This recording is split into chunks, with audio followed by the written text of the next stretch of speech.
Welcome, everybody, to another edition of the Winner's Circle Sports Betting Podcast right here on the Winner's Circle Sports Betting channel, brought to you by GamblersWorld.net, where you'll find 10 of the finest handicappers anywhere in the country, and we guarantee our selections at GamblersWorld.net. If you don't win, you don't make a profit on any single game, multi-game daily package, or any subscription plan of 30 days or fewer, we will refund you, we will credit your account back the exact amount of what you spent on that particular package. Anyway, I'm joined today by Mr. Jesse Schule and Sean Higgs. I'm Ross Benjamin.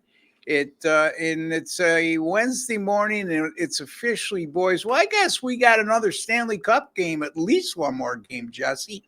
How about them Edmonton Oilers? Hanging in there, and now it's 3-2. And like we said before, no NBA team has ever overcome a 3-0 deficit, but it's happened in the NHL, and they're still alive.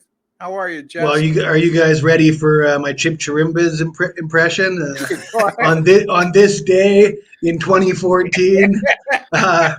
No, but I will point out, though, it has happened. The last time a team came back from a 3-0 series deficit was 10 seasons ago in 2014. It was the LA Kings, and you want to know what's significant about that? They went on to win the Stanley Cup.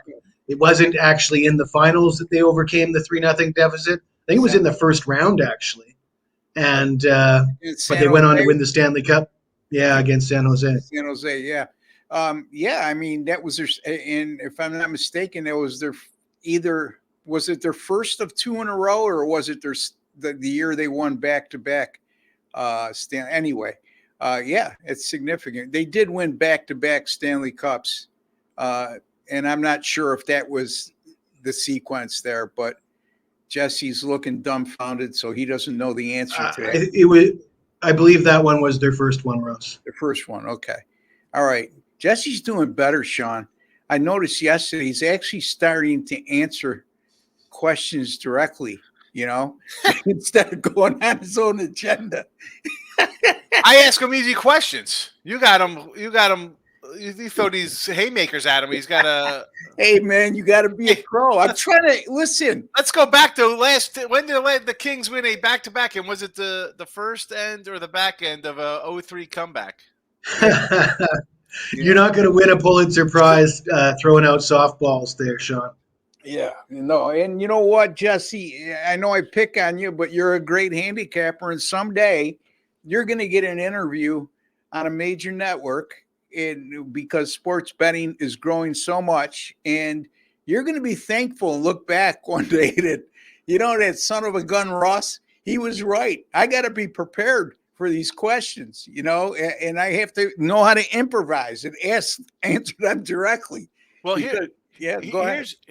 Here's the thing. You're not going to get that request because you asked about comeback theory. You didn't even ask the guy who do you think if they have a shot at winning. It was just kind of a blanket statement. Not even like, who do you even like in this game? Because we're not going to do a hockey video. So Where's the follow-up? Where's the follow-up, Ross? Okay, let me answer that, Sean. I will tackle that because I think the most significant thing about what we've seen in the last two games is the stark contrast of the goaltending for the Florida Panthers and Sergei Bobrovsky, who is a very streaky goaltender. And for those who don't know hockey, that is the single most important position on the ice. The goaltender is capable of winning the game or losing the game almost single-handedly. And Bobrovsky was on the verge of setting a finals record for the best save percentage. Yeah. However, he's a guy that, as much as he can go on a hot streak, he can go on a cold streak, and he's in the middle of one now. It started in Game 3. At the end of the game, the Oilers rallied, came up short. Then in Game 4, they went in a rout. They got to him again in Game 5. And this is a Bobrovsky that was terrible in the finals last year. In the game that they were eliminated, he gave up 8 goals. And now he goes back to Edmonton, probably the scariest place for a goaltender to play in the NHL would be on the road at Edmonton. So the momentum has clearly shifted. So I think it would be foolish to suggest that Edmonton doesn't have a shot here to come back. I like Edmonton on the puck line. 2-1. You can find 2-1 on the puck line. Actually, it's come down a little bit. So I think again 120 fave. They got the momentum here. Pressure's all on Florida. They were already like, oh, let's get ready for a trip. We're ready. Now, another long flight back. I mean, Edmonton's going to be pumped up. It's a 7. We got 7 written all over this puppy. And you know what? It's good for hockey. It's good for sports because it prolongs the winter sports, or what we call the mainstream sports, I guess, other than baseball. And, how about Connor McDavid, Jesse? 8 points in the last 2 games, 2 goals and 2 assists last night, a goal and 3 assists in game 4 that kept him alive at home. And now he's 5 points short of Wayne Gretzky's all-time mark in terms of points scored throughout the entirety of a playoff year. And he went into last night at 9, and going into game 5 at Florida, everybody said, well, you know what? It's a nice thought, but they would have to extend the series, and that's a big ask. All of a sudden, that doesn't look so unattainable at this point, the way he's playing, Jesse. And him breaking that record and the Oilers winning the Stanley Cup probably coincide. He probably needs to break that record or tie that record for the Oilers to have a chance of winning the Stanley Cup. Well, let me ask you a follow-up question, okay, Sean? Is even if they lose this series, do you consider a player on a losing team as a possible Conn Smythe guy, which is the MVP of the playoffs? Huh? Jesse said absolutely. Maybe if it was a goalie in a spot where every game was like 2-1 or just like dogfights, but in a game, we've seen some wild scores now. We saw 8-1, we saw 5-3. But still, Sean, think about what I just said. Listen, if it comes, if this goes history, exactly. If it goes set, like he has a big game here, he has like say 3 points in this game. He has a goal, 2 assists, or 2-1. Like he has a 3-4 point outburst, and then it's a game 7, and he does something again. They lose 4-3, and he gets 2 more points in that game. You know, maybe they give it to him. I haven't really, because listen, it's 3-0. It's kind of like ho hum. You're thinking, all right, and then all of a sudden they get the big game to get a little momentum to be down 3-1. I'd really have to go over and look at some of the other guys. Like I don't think give it to the goalie because he's blew 3 in a row to get him into game 7, and he probably did it in bad fashion, giving 8 goals up, 5 goals up. Who knows what he could give up tomorrow? Maybe. Yeah, I don't know at this point how you could even. So I think he's out of it. I think the goalies are. I think both goalies are out of it. Yeah, both goalies would be out of it unless you get a 1-0 shutout in a game 7. Then maybe the goalie would be like, "Look at that, he did it." But yeah, he's so superior than anybody on the Panthers. Like you'd have to do it if he has breaking records. No, would it? Yeah, I mean, it seems like having a pretty good playoff season right now. But my point is, Jesse, if you can answer that direct question about Connor McDavid, do you give him consideration at this point? In what scenario would you be willing to say he should be the MVP or the Conn Smythe winner? If, let's say, like Sean just alluded to, if Edmonton extends it to 7 games, they lose game 7, hypothetically 5-4, and he has 2 to 3 points in that game as well. And now he's right on the cusp of setting history and surpassing Gretzky, or he has surpassed Gretzky for the all-time points in a playoff year. What's your thoughts there? And we'll move on to our Major League Baseball. I mean, I'd be interested to look at the odds because I think he should be the favorite to win the Conn Smythe at the moment. I know there is historical precedence. We have seen Conn Smythe winners from losing teams in the past in the NHL. Sean and I's favorite angle, what benefits the league the most? He's the superstar that people, that everybody wants to see propped up. And in addition to that, you try to come up with alternatives. Like if you're not going to give it to McDavid, who are you going to give it to? You name a player and tell me he's played better than McDavid. It's going to be hard to do that. Like Sean said, you can eliminate the goaltenders. You got guys like Matthew Tkachuk that you could throw their names out there. But can you really say that they've had a better series than McDavid? It's going to be difficult to make that case. So I think my vote would be for McDavid. Yeah. You two geniuses also said that the NBA wanted 6 or 7 games and, for money purposes and TV ratings. And you two geniuses also said Boston was overrated. So we'll leave it at that. Anyway. All right. We didn't say they're overrated. We said they had a nice. You said they were overrated. Stop. You're confusing me with Ninja. You're confusing me with Ninja. All we said was that they had Jesse Higgs and I said overrated. All right, Jesse said overrated. I said they were favored in August. They were favored to start the playoffs, and they had a nice smooth run through the playoffs, not really challenged by guys. Please allow me to defend myself. I said they were overrated. Just say this. Sean makes up his rules as he goes along. He's done this for 4 years with me. Go ahead, Jesse. I want to defend myself here because I said the Celtics are overrated. The day after they win the championship, ESPN is publishing articles, best team ever. Where do the Celtics rank in the top 10 of the best teams? I mean, they got this Celtics team like ranked number 2 of all time. And when I see things like that, that's what I mean by overrated.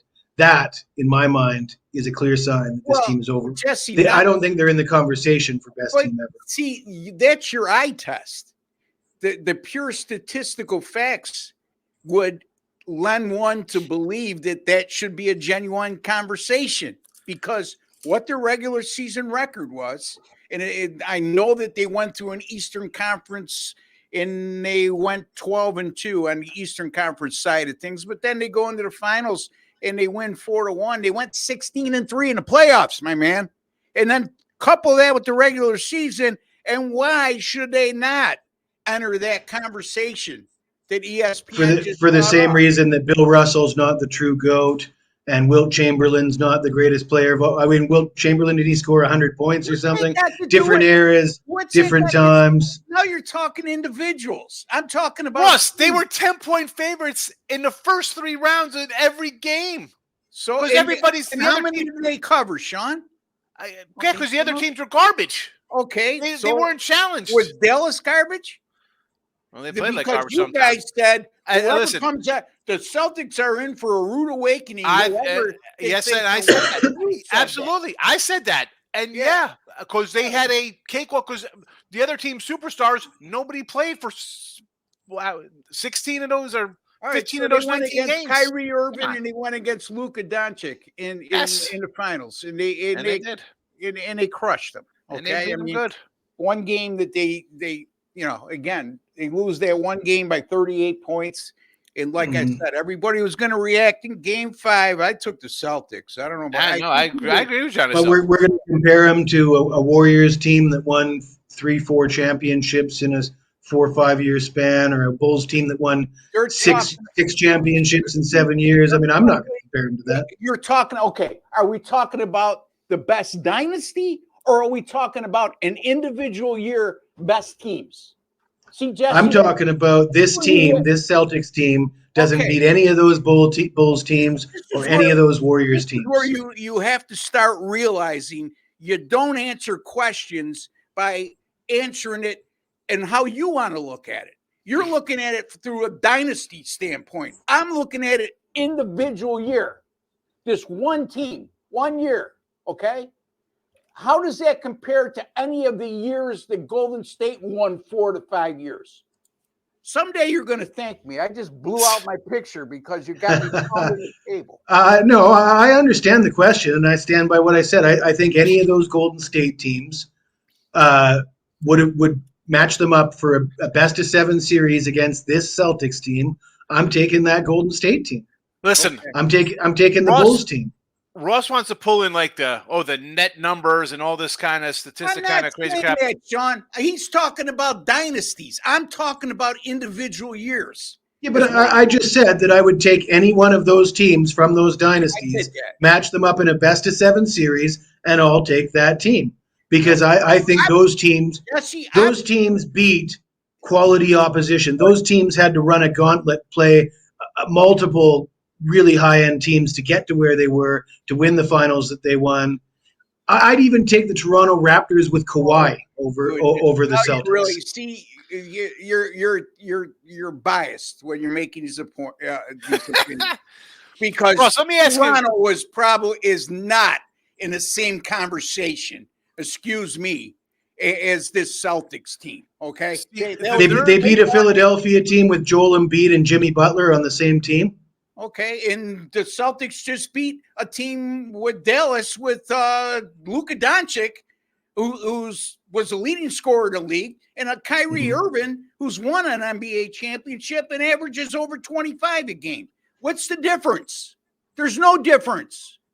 Okay, and they dominated the playoffs. They went 16-3, and you're the same guy who's been saying Boston's overrated throughout the entire playoffs. How would I expect you to compare them to any of the best teams in the I'm not ashamed of myself. I'm admitting that I said that, and I'm standing by what I said.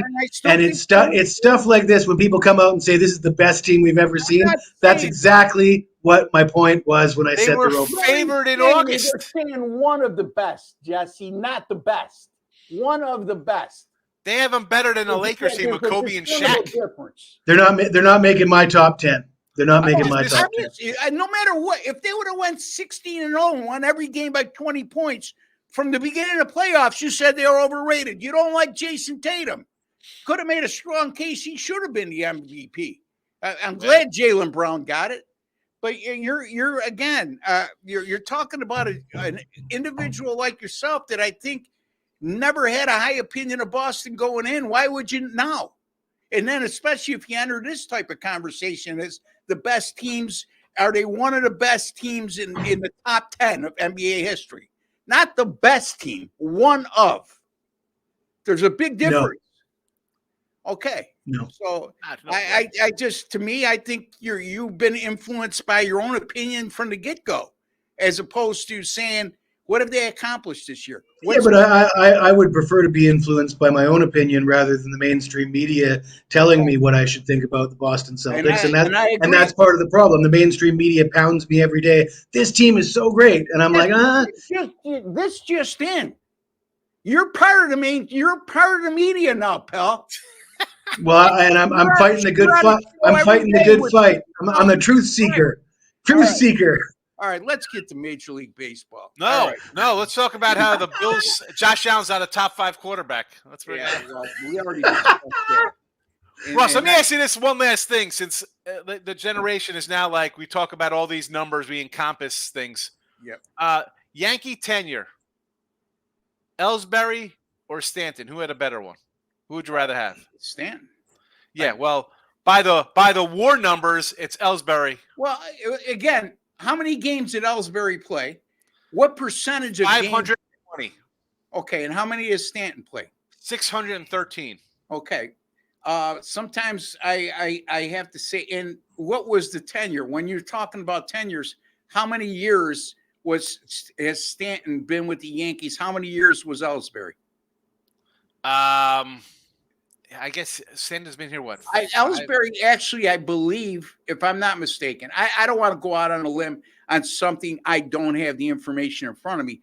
As I recall, now I know that Stanton has been injury prone, but Ellsbury was terrible. He was one of the most injury prone guys for the contract that he signed. And you're talking about pure statistics. I don't care WAR. Who cares? Again, this is what people. This is going back to what Jeff's saying when they say the Celtics. If you look at their net efficiencies and this, I'm not talking. So, that's not what I'm saying. That's not what that's the stuff that people use now to determine if things are good. They just look at as much as we're numbers guys and look at lines and be like, sometimes you're good. You're overthinking it when you get into that many numbers. They got this just in, gentlemen. Connor McDavid is the favorite to win the Conn Smythe, priced at -150. The next closest guy is Barkov at +225. Yeah. To Chuck, I'm not crazy about him, Jesse. He's a cheap shot artist. Yeah, I know he's a great player. Yeah, you can't take that away from him. And he's a gritty guy, and he's the kind of guy that you love him if he's playing for you, but as just an objective observer, you just don't have a lot of love for the way the guy plays the game. Anyway, guys like that usually appear on Stanley Cup winning teams, though, throughout history. You think about. That's what I'm saying, right? Domi. Yeah. Theron Fleury maybe is one of them. Esa Tikkanen. Yeah, very underrated player with the Edmonton Oilers and some of those great teams they had there. A Claude Lemieux, Claude Lemieux, yeah. So, all right, let's get going here, guys, on baseball. Anyway, 20 minutes on the crappy Celtics, who were favored in August, by the way, everybody, and actually won like they're supposed to. We're going on 20 minutes here, guys, and we have exactly what they're expected to do. We do have Major League Baseball picks today, folks, so let's get right to them. Jesse is going to be looking at the Houston Astros at the Chicago White Sox game right now. Houston's just $1.20 favorite, and the total is 7.5. Jesse, though, I believe, he likes the total. Okay, so good pitching matchup with Hunter Brown. And why is the White Sox just a plus 110 against the Houston Astros? Well, there's a kid called Garrett Crochet who's a pretty impressive looking rookie for the White Sox, and definitely their bright spot this year on an otherwise dismal year. Jesse, take it away. Yeah, Ross, you said it. You look at the line and you look at the pitching matchup, and the knee-jerk reaction is, let's take the White Sox. I mean, I don't think I've bet on the White Sox all year. This looks like a great opportunity to do it with Crochet. He's coming in hot. He's got great numbers, and Hunter Brown has struggled this year. But when I dig a little deeper, though, Hunter Brown, his last 5 starts, 2-1, 1.74 ERA. It looks like the kid might have figured it out. The White Sox aren't banging down any doors as far as scoring runs. It was a 2-0 game yesterday. The Astros, despite the fact that they still lead the majors in team batting average, they're not scoring a ton either. And you got these two pitchers. Crochet, what is he? He's 4-3 with a 2.36 ERA in 8 home starts. He's allowed 6 earned runs in his last 8 overall starts, and the White Sox have won 6 of those 8 games. Everything points toward an under to me, so I'm going under the total of 7.5. Yeah, I get it. Under 7.5. You mentioned they're leading the league in batting average, yet they're having trouble scoring runs.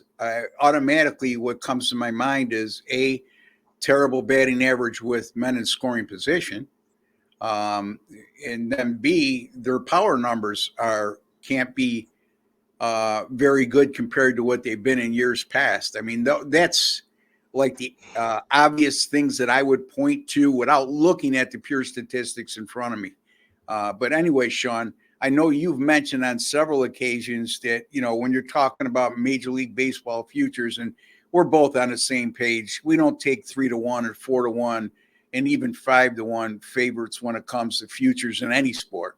But if you've mentioned that one of the teams a few weeks back that you should take a look at is the Houston Astros. Yeah. Well, now you got Verlander out. A couple more pitchers went out for them. I think they're little dynasty, and I call them a little dynasty. You go 6 straight ALCSs. I think you probably hang it up because I don't think they have the minor league talent to swing to bring a Gaussman in here or Barrios or whoever, veteran, pitcher wise. I think they're in trouble pitcher wise here. Hunter Brown's a kid I love, and you go back in the last 11 starts, he's got 1 of 6. He's given up 4 runs twice, 4 and 6. He's been good. He started out terrible. I'm like, oh my goodness, this guy. But I'm with Jesse. Like the under. And as much as I had the White Sox yesterday, as much as you want to knee-jerk, you look at this line and be like, wow, it's minus 105. Crochet's been good. I think this is a little more – people are down on Hunter Brown a little bit. He's been – Jesse said, I mean, the last 5 starts – go back his last 11 starts. The guy has been solid. Yeah, I was going to say he's coming off a good outing, as I recall.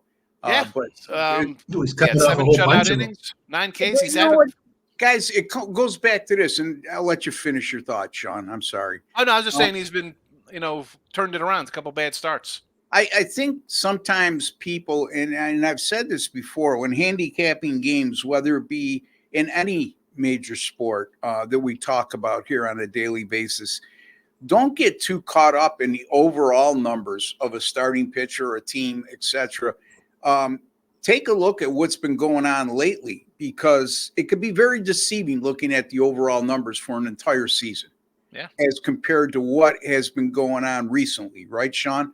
And I don't know. That's the way I look at things. But guys, chime in anytime you want. And You know me. I think that especially when you're dealing with starting pitch. like pitchers, individual players, with teams though, or like a pitching staff.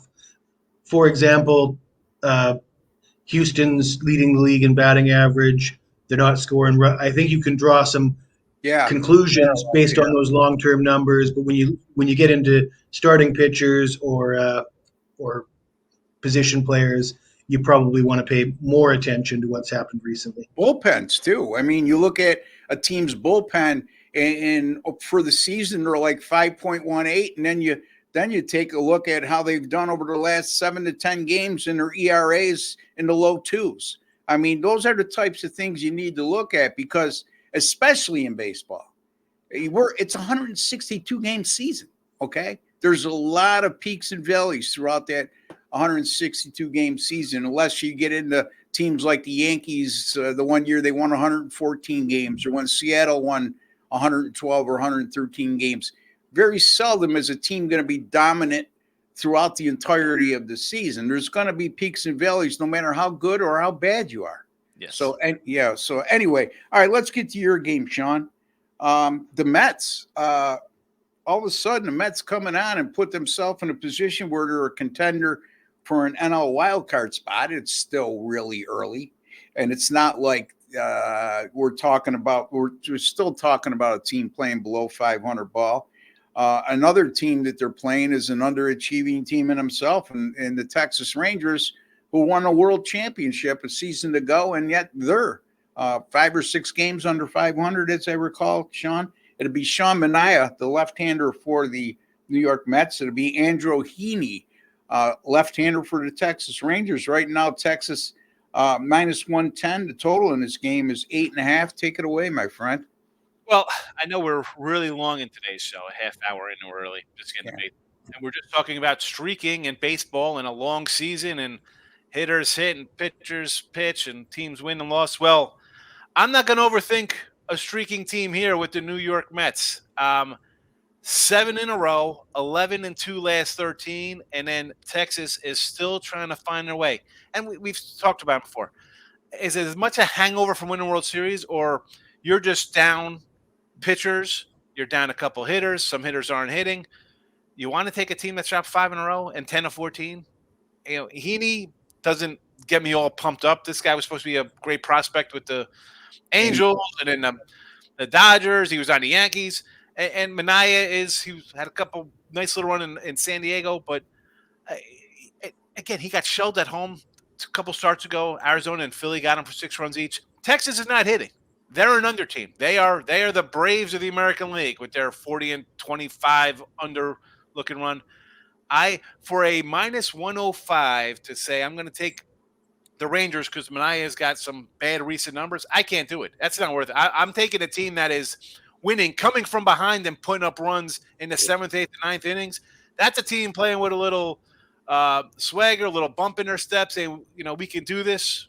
Why are we going to lose today? I'm taking the Mets. Simple thinking here. I'm not taking a team that is just in the doldrums and can't get out of paper bag. How many in a row has Texas lost? 5 in a row and 10-14. Right. Not good. Yeah. So you got a situation where basically you got an even starting pitching matchup, if I'm hearing you correctly, Sean. Yeah. And why wouldn't you go with the team that's hot against a team that's not? Why wouldn't you go with the team that's hitting as opposed to the team that's not? So I thought about run line, but then I heard your little voice on my shoulder saying, "Well, you got to get greedy with like a money line in basketball here." I'm like, you know what? I'll stick it this way. And also, I was on my way to a 3 and 4 day baseball day yesterday, and it would have been a winning day because I had some dogs involved there. And then the Rockies give up 7 runs in the top of the 9th. I was literally thought I had a win on my pocket, and then that happens. That hurts. Yeah, that Are hurts. you kidding? And that's a day-to-day that I was like, you know what? I can't do a run line today. I almost wanted to take a day off after a loss like that. That is a rough one to go down. Yeah, that's one of those days where it's tough to get out of bed after a loss like it's that. still bothering me. My stomach still hurts. I know. Well, you got to let it go, So, and I know that's easier said than done. But Sean, and before I get to Jesse, the AL West again, Seattle's way up right now. They won again yesterday, 8-5, 9 or 10 game lead or something like that in the AL West right now. It's still not even the halfway point yet. But you look at that lineup, they're getting it done with starting pitching for the most part. Yes, they put up 8 runs yesterday. Yes, over the last 7 games, they're hitting over 280 as a team.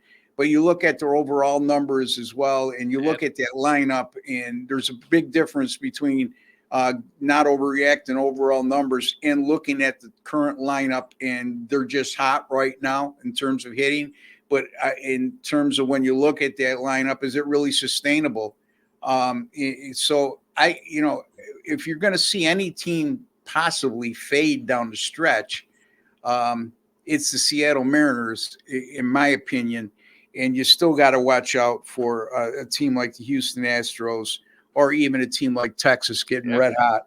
I don't think that's an insurmountable lead right now by any stretch of the imagination for And Seattle. You mentioned I talked to Astros saying if you want to jump into futures, I said any one of those teams, Seattle, Houston, Texas, because Houston wasn't doing anything right. Seattle couldn't hit the side of a barn with wiffle balls, and Texas is just, again, missing pitchers. They had 7 pitchers on the injured list, a couple of hitters. And now you see Seattle starting to hit a little bit. Because it's never as bad as it looks. It's never as great as it seems. The hitting was terrible. Now you start hitting a little bit, and all of a sudden you go on a monster run. You're up 10 games in 12, 13 games over 500. But it's an interesting season. Yeah, at some point there's got to be some balance, and they've shown that in recent games. Or actually, they're up 9 or 10 games, Sean, and I think the majority of that lead has been extended over the last couple of weeks, if I'm not mistaken. Yeah, probably like the last week plus. Yeah. So, Jesse, your thoughts? Well, correct me if I'm wrong, but haven't we seen Seattle really have very strong second halves the last 3-4 years? Yeah. So I agree with what Ross is saying. I mean, his philosophy makes sense, but it sort of bucks the trend that we've seen develop over the last few years. Yeah, but now you're talking about you're in a different position, Jesse. When they've made those runs, they played so baseball. They needed to come back to you know what I'm saying. And your point is definitely well taken. And again, pitching can carry you a long way. Their bullpen is performing well. Their starting rotation is. We'll see. You know what I mean? But I mean, they should have money to pick up free agents at the trade deadline as well if they want to bring some back. I mean, they appear to be in position to make a run at something here. Yeah, I mean, unless you're up 11, 12 games at the All-Star break and you get a sense of security in the lineup you have right now, and if it's not broke, don't fix it. Let's not break up the chemistry and continuity, that kind of thing. So it'll be interesting to see what occurs in the AL West in the second half of the year. All right, let me look at my game, Baltimore and the Yankees, and I'm going Jesse Schule here. I'm going to look at a starting pitcher, and I normally don't do this, but when I looked at this matchup, you got Cade Povich, the rookie, making his 3rd ever Major League Baseball start tonight for the Baltimore Orioles at Yankee Stadium, and Garrett Cole, returning from the DL, been impressive in the minors, but as we well know, pitching at AA and AAA, and then now entering, and you're not like facing any team. You're facing a Baltimore Orioles that's a very powerful offensive team. So I look at this kid, Cade Povich, and I look at his minor league numbers. I mean, he made 11 starts at AAA Norfolk, struck out 75 and 56 and 2/3 innings pitched. Yeah, it's not major league hitters, but by the same token, AAA ball is pretty good. And when you're averaging well over a strikeout per inning, it's worth noting. And then you go back to last year. He made a combined 28 starts at AA and AAA and struck out 171 and 126 and 2/3 innings pitched. That's a tremendous strikeout to walk ratio. He was shaky in his debut at Toronto, but his last start, he did face the Atlanta Braves. And as Sean pointed out, it's not the typical Atlanta Braves that we've seen in years past where they're putting up giant offensive numbers. They've been very underachieving on the offensive side. But having said that, he went 6 innings in that game. He allowed no earned runs, just 5 hits, and he struck out 6 in 6 innings. And when it comes to the Yankees, they're middle of the pack in terms of how many times they strike out per game. They're number 16 in that category. They're averaging striking out 8 times a game. And a lot of times they're facing pitchers that aren't power pitchers like this kid they're going to face tonight. Also, keep in mind, they always say about young pitchers that come up and pitch well, that the real gauge on how good these kids are is when these teams start to get the book on them and they start to face teams for the second and third time. And that's not the case. The Yankees are unfamiliar with Povich. And I think they'll be a little bit surprised by what kind of power pitcher this kid is. And I'm going to take a chance here, guys. I'm going to go Cade Povich over 4.5 strikeouts tonight at moneyline odds of -120. Jesse? Ross, I think you just talked me into an underplay for the first 5 innings. I was thinking of taking Garrett Cole. I'm not too keen on taking pitchers coming off the DL.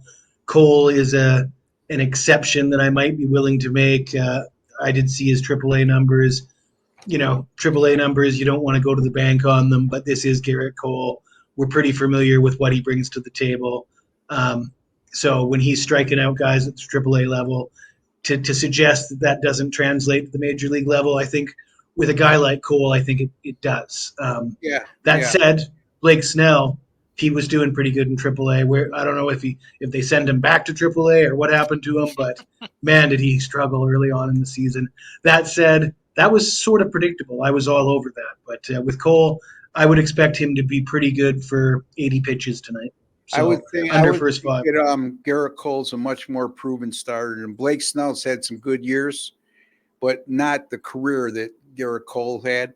And he made 2 starts to clarify. Made 2 starts at AA this year, 1 AAA. Matter of fact, last week he made a AAA start right here in Rochester, by the way, my hometown. Record crowd ever for a Rochester Red Wing game, which is, we draw pretty good here at AAA level. And a lot of Yankee fans here in Western New York. That had a lot to do with it, but he was very impressive.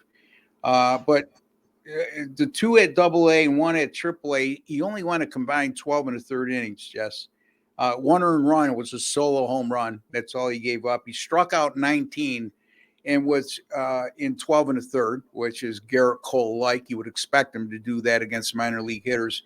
But what's more impressive to me is he didn't walk anybody in 12 1/3. So he had very good control at 0.73 ERA, 0.49 whip. He came down to AA and AAA, and he did dominate. Okay, so I would be more concerned if, he didn't look like he didn't dominate at AA and AAA.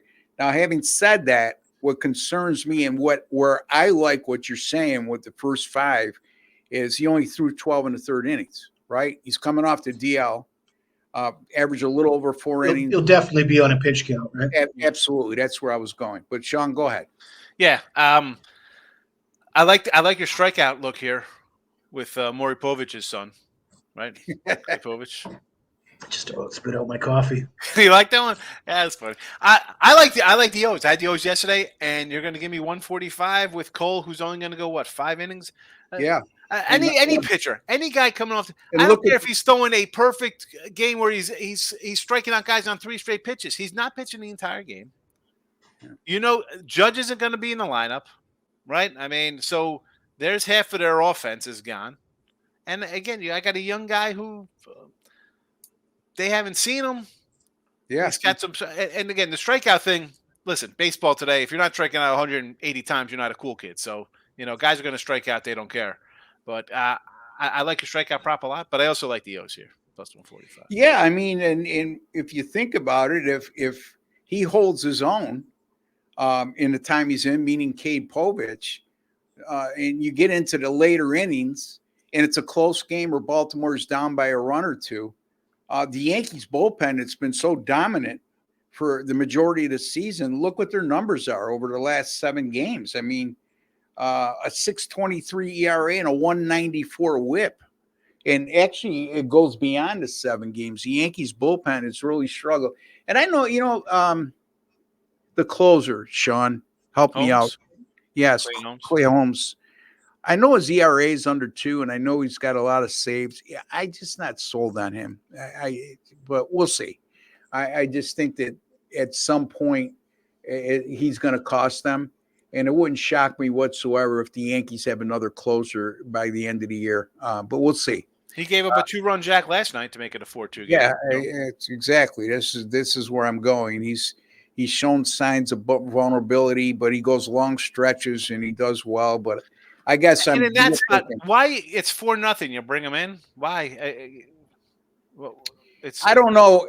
Again, correct. You guys could help me out here because I don't know this. I would assume that when you bring a guy in, your closer in at 4-0, it's because he's been lacking work of late. That's it. So he hadn't pitched in 5 days. Yes. So, but now you're going to bring him in today after he gave up a home run. If it's a well, you got to bring him in today because he's only pitched one day the last 6, right?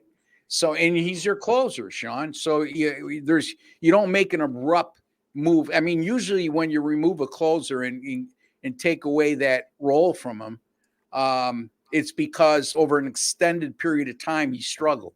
That's not the case. So, yeah, to answer your question, 100% you got to bring him in. His last 2 games, 1 and 2/3 innings, 4 earned runs, right. 5 hits. But it's still not an extended period of time. No, it's just his last 2 games. Yeah, so that's why I'm not crazy about him. I think that this could turn into an extended period of time, and it's in the beginning stages of doing so. Jesse's looking at the Euro 2024 game right now. I don't know who's playing.